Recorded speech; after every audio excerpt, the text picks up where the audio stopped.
Hello students, आज हम discuss करने जा रहे हैं analysis of multi loop circuit. इसको डिस्कस करने की हमको क्यों ज़रूरत पड़ी? सिंपल, अगर आपके पास सर्किट दिया रहता है तो उसको सॉल्व करना बहुत इजी होता है, बट अगर आपके पास बहुत सारे लूप वाले सर्किट दिए हुए हैं, यानी मल्टी लूप सर्किट अगर है, तो फिर उसको सॉल्व करने के लिए कुछ टेक्निक होता है जिसको हम डिस्कस करेंगे।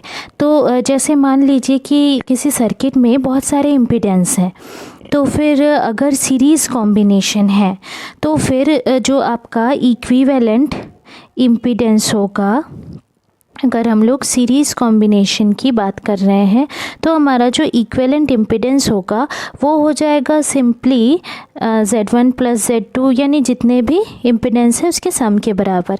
और अगर हमारे पास पैरेलल कॉम्बिनेशन है तो फिर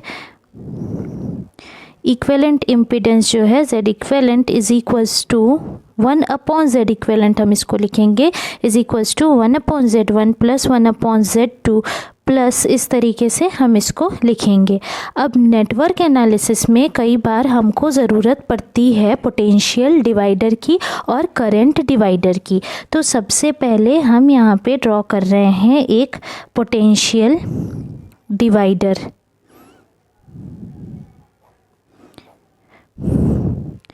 तो यहाँ पे कुछ इस तरीके से हम इसको शो कर रहे हैं। ये जो है आपका, ये हो गया Z2 इम्पीडेंस, तो इम्पीडेंस Z1 और Z2, ये V1 हो गया आपका जो कि Z1 के अक्रॉस और Z2 के अक्रॉस V2, कुछ इस तरीके से। ये हो गया प्लस, ये है माइनस। ठीक है, तो यहाँ पे ये आपका एक सर्किट हमने बनाया हुआ है, और जो पोटेंशियल डिवाइडर है यानी V जो है वो डिवाइड है दो इम्पीडेंस Z1 और Z2 के बीच में। तो पोटेंशियल डिफरेंस जो है यहाँ पे Z1 के अक्रॉस अलग मिलेगा हमको और Z2 के अक्रॉस अलग मिलेगा। तो Z1 के अक्रॉस क्या मिलेगा हमको? पोटेंशियल डिफरेंस अक्रॉस हम लिखेंगे Z1 V1 is equals to V upon Z1 plus Z2 into Z1, which is equals to V upon Z equivalent into Z1।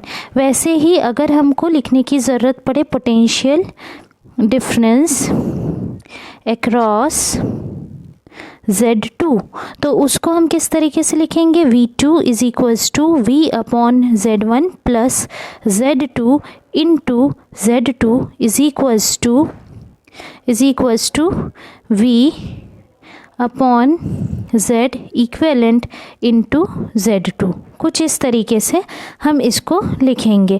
वैसे ही जो करंट डिवाइडर है, कई बार करंट डिवाइडर की ज़रूरत पड़ती है, तो उसके लिए हम एक छोटा सा सर्किट ड्रॉ कर लेते हैं। यहाँ पर ये हो गया आपका Z1, ये हो गया Z2, ये I2, ये I1, ये I जो है ये एक्चुअली डिवाइडेड है तो इम्पीडेंस I1 और I2 में। ये है आपका करंट डिवाइडर। ठीक है, तो यहाँ पे करंट जो है वो डिवाइड किया हुआ है दो इम्पीडेंस Z1 और Z2 में। तो फिर जो करंट होगा इम्पीडेंस Z1 में, उसको I1 is equals to I upon Z1 plus Z2 into Z2 ऐसा लिखेंगे, या फिर I upon Z equivalent into Z2, इस तरीके से करंट Z1 में लिखेंगे। तो Z2 में फिर कैसे लिखेंगे हम? Current in Z2 I2 is equals to I upon Z1 plus Z2 into Z1 is equals to I upon Z equivalent into Z1। तो इस तरीके से अगर हमारे पास कोई मल्टी लूप सर्किट है तो उसको अगर एनालाइज करना है तो हम पोटेंशियल डिवाइडर और करंट डिवाइडर की मदद लेते हैं। और यहाँ पर कॉम्प्लिकेटेड सर्किट को सॉल्व करने के लिए या एनालाइज करने के लिए कुछ थ्योरम्स यूज़ किए जाते हैं, जैसे कि हम अभी डिस्कस करने जा रहे हैं। सबसे पहला जो लॉ है वो है किरचॉफ का लॉ। तो किरचॉफ ने एक्चुअली दो लॉ दिए थे, एक करंट का था और एक आपका था पोटेंशियल का। तो जो फर्स्ट लॉ है किरचॉफ का, किरचॉफ ने अपने फर्स्ट लॉ में ये बताया कि जो सम है इलेक्ट्रिक करंट का, अलजेब्राइक सम जो है इलेक्ट्रिक करंट का पूरे सर्किट में, मतलब एक इलेक्ट्रिक सर्किट जो दिया है उसमें जितने भी सारे करंट है वो अगर एक जगह इकट्ठा हो रहे हैं तो उनका जो सम है at each junction of circuit, उसका सम होगा ज़ीरो के बराबर, या हम इसे एक्सप्रेस करते हैं summation I is equals to zero से। और यहाँ पर एक बात और बताई जाती है कि करंट जो कि जंक्शन के तरफ आ रहा होगा, ऐसा करंट, उसको हम लेंगे पॉजिटिव, और जो दूर जा रहा होगा जंक्शन से उसको हम लेंगे नेगेटिव। इसको हम एक सर्किट से देखते हैं। यहाँ पर हम एक सर्किट ड्रॉ कर रहे हैं। ये आपका एक सर्किट है जिसमें करंट जा भी रहा है और आ भी रहा है। कुछ करंट जो है वो जा रहे हैं और कुछ करंट जो है वो आ रहे हैं। इनको नाम दे देते हैं I1, I2, I3, I4, I5। तो यहाँ पर देखिए कहाँ पे जंक्शन है, ए पॉइंट पे जंक्शन है। सम ऑफ करंट इस पॉइंट पे जो मिलेंगे वो ज़ीरो होगा, यानी I1 plus I2 minus I3 minus I4 minus I5 is equals to zero. क्योंकि हमने कहा कि करंट जो आ रहा है उसको पॉजिटिव लेंगे, जो जा रहा है वो नेगेटिव होगा। तो इस सर्किट के हिसाब से ये एक्सप्रेशन बनेगा, या हम इसको लिख सकते हैं और करके I1 plus I2 is equals to I3 plus I4 plus I5। तो ये किरचॉफ का पहला लॉ है। और जो दूसरा लॉ है किरचॉफ का, सेकेंड लॉ, किरचॉफ का दूसरा लॉ ये कहता है कि अगर आपके पास एक क्लोज्ड सर्किट है, कैसा सर्किट है आपका, क्लोज्ड सर्किट है, तो वहाँ पे जो सम है प्रोडक्ट ऑफ करंट और रेजिस्टेंस, यानी समेशन IR जो है वो बिल्कुल बराबर हो जाएगा EMF के समेशन के। यानी टोटल जो करंट और रेजिस्टेंस का प्रोडक्ट है उसका टोटल वो इक्वल होगा किसके, टोटल EMF के। अब यहाँ पर एक चीज़ और आती है कि अगर direction of flow of current होगा, कोई सर्किट हम ऐसे ले रहे हैं जहाँ पे करंट के डायरेक्शन में हमको निकालना है प्रोडक्ट I और R का, तो उसको हम लेंगे पॉजिटिव। और अगर अपोजिट डायरेक्शन होगा तो फिर IR जो है ये प्रोडक्ट नेगेटिव होगा। इसी तरीके से जो E है उसके लिए भी एक रूल दिया जाता है कि अगर जो इलेक्ट्रोलाइट है सेल का, उसके अंदर EMF को हम पॉजिटिव तब लेंगे, E को हम पॉजिटिव तब लेंगे जब नेगेटिव इलेक्ट्रोड से पॉजिटिव इलेक्ट्रोड की तरफ जाएंगे, और E को हम नेगेटिव लेंगे जब पॉजिटिव इलेक्ट्रोड से नेगेटिव इलेक्ट्रोड की तरफ जाएंगे। तो इस तरीके से हमको किसी सर्किट को सॉल्व करना है। तो एक सर्किट हम लेते हैं और उसको सॉल्व करके देखते हैं।